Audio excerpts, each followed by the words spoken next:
Hey there, it's Sam here from BMT School Music, and today I'm going to be showing you how to play Hurt by Johnny Cash, which is a really, really lovely song. It is a kind of depressing song, but it's a lovely depressing song. One of the first songs I ever taught to one of my first ever guitar students, a Swedish student called Carl, back in 2005. He was about 21 at the time, and I was 18, riding my bike in the dark to people's houses to give home visits for guitar lessons. What a lovely memory I have of that. To be able to play this song, you're going to need some sort of extended beginner's chords. So the first chord that you're going to need is a regular A minor,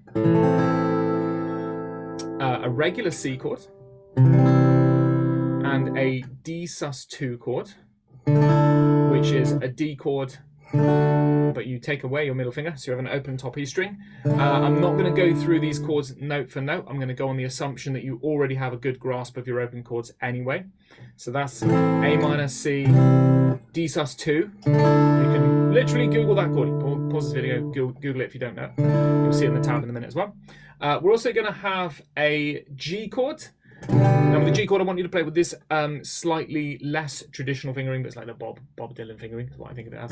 So you've got your third finger on the bottom E, second finger on the A, and your little finger on the top E. So most people play that G chord like that, but we're going to do it like that because of the next chord that we're going to go into, which is A minor 7. So to do A minor 7, all you do is a regular A minor, then you have your little finger on the top E string. Then we're going to have an F add 9 chord, which is a regular F. There's your 4-string F there, but you're going to have your little finger on that top E string. And what this actually does, apologies, I have a dodgy guitar with a dodgy 3rd fret. This was the worst song to pick because all 4 chords there. We're going to show you. I've got that note, so hey, I'm already here now. And you can't really remove that by post-editing, not with the lack of software I have anyway. So anyway, F chord with an add 9, pinky finger, fret 3 of the top E string. What this does do, it makes the F slightly easier in a way, because instead of barring that first finger, making 2 notes there, you only have to actually make 1. So you got 3, 2, 1 like that, and then that one there. Again, you'll see it in the tab as well. And then a C chord. This is basically doesn't have a special name, so it's a different type of C chord. You're just giving that little thing there. So in the chorus, you're going to play those 4 chords. Have that, and you're also going to work on your right hand picking technique as well. So let's go through the main riff, which goes like this.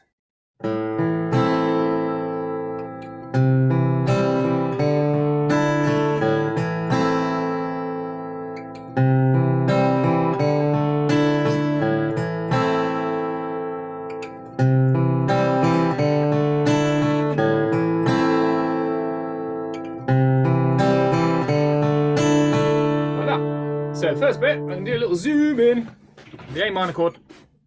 So you get a regular A minor chord like that. And then you're going to do your picking on your right hand. You're going to do this not as raking, so don't do this like that. Have your pick at a 90 degree, roughly 90 degree angle to the string, like that, you see that angle? And do separate plucks, separate plucking motion, just like when you're picking scales and riffs and things like that. So no raking, you'll see why in a second.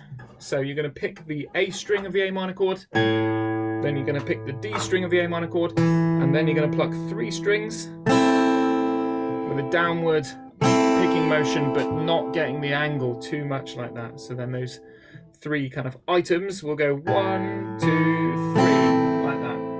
With the rhythm that goes 1 and 2 and 3 and 4 and a 1 and 2 and 3 and 4 and a 1, 2 and 3. I'll do one more and a 1 and 2 and 3 and 4. And another little tip as well.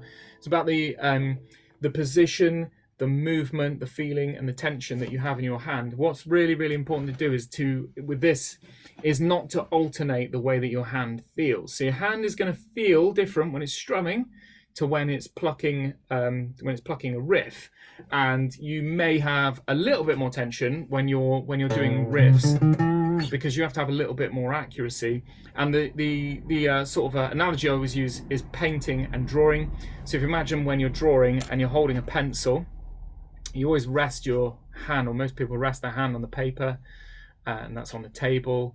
And then you're actually doing really, really gentle, delicate movements. If you want to kind of you know, say shading in, you want to make it darker, you might sort of grip onto the grip onto the pencil a little bit more like that. Now, when we're painting, I don't have a paintbrushed hand. You have this really, really loose kind of movement in your wrist like that. And so you're doing that. So this type of picking, it is picking. It's a little bit of a hybrid because you've got 3 notes here. So it is like a medium loose feeling, but the important thing is that you don't have like a bit of tension, and maybe you're doing this for these 2 notes, and then when you go to strum these 3 notes, you kind of go into like more of a strummy feeling. You're going to find it's very hard to get fluidity. So whatever position and kind of amount of tension you end up having in your hand, it's got to be the same. See there, I've got the same amount of tension. I personally like to have these fingers brushing here. Some people might have their palm a bit more like there. Some people play with a completely floaty hand, like Ed Sheeran, which basically I find really weird. I've never been able to do it. Anyway, that's your A minor chord. Here comes your C chord. Here is why we're not using a raking motion. So we're going to hold a regular C chord, and we're just going to pick 2 notes, same as we did before, and then we're just going to strum 2 notes. Like that, and then we're going to go back to the G string, like that. So I'm picking the A, the D, plucking the G and the B together, and back to the G. When I got that nice loose picking motion, it allows me to bounce back, and this is why you can't rake, because if you rake, well, all of a sudden now you're here on the top E, and the next note you've got to pick is here, and you have to change your position and movement. You'd have to do something like this, like rake, rake, rake. Then you'd have to change the angle and come back. Why is that so hard to do that? Well, it's so hard to do it because you basically have got no time to do it. We're going dum, bum, bum, bum. What's one of the things guitarists struggle with the most, or they feel like they're struggling with the most, is getting fluidity and speed. So anything that takes off a quarter of a second, half a second, that's a good thing. So we've got this motion here. I'm going to show you what you do with the D chord, and then we're going to move on to a little bit of theory. So the D chord is D sus2 chord. So you've got, like I said before, you've got regular D, and you're going to take your middle finger off. So you have an open top E string. So those 4 notes are frets 0, 2, 3, and an open top E. So it's lovely, kind of drifty, suspended sound. That's what the sus in D sus2 is for. So D suspended second. Some theory that supplements that you don't really need to know at this stage. And what we're going to do with this D chord is we're going to do exactly the same as we did with the C, but the picking motion has moved 1 string towards the floor, or 1 string up in pitch. Remember that the notes are getting higher as you go down towards the floor. So we're going to go like that. So I pick the D string, the G, I strum the B and the top E together, and they go back to the G. So I've got that bouncy motion where when I finish picking those 2 strings, I'm coming back to that G. And the reason why I said at the start of the lesson, I'm going to go on the assumption that you've already got a good grip on your open chords is because this song requires you to pay a lot of attention to your right hand. That's really the biggest skill that you're getting here is what you call arpeggiating, which means basically picking the notes of chords separately. And that is the trickier bit. And if you're still struggling with open chords, and you can't get, let's say for example, you can't get the top E string to ring on a D sus2, and every time you pluck it, you've got this dead sound. That's a left hand issue.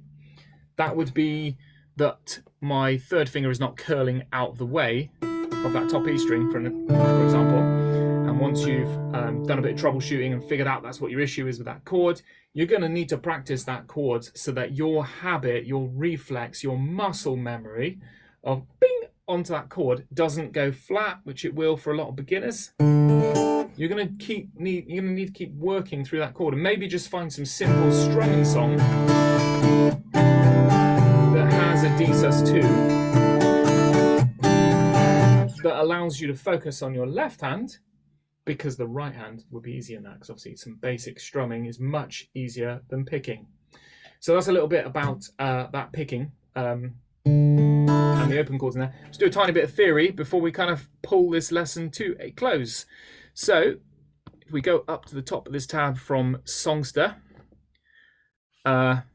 you've got this A minor here, you've got your C here, you've got your D here.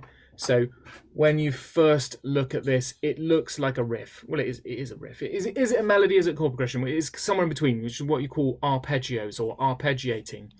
If I had to pick one of the two, I'd say it's more melodic than rhythmic. So if I was strumming, you know, that sounds much more like a sort of traditional chord progression. But if I play the main riff, how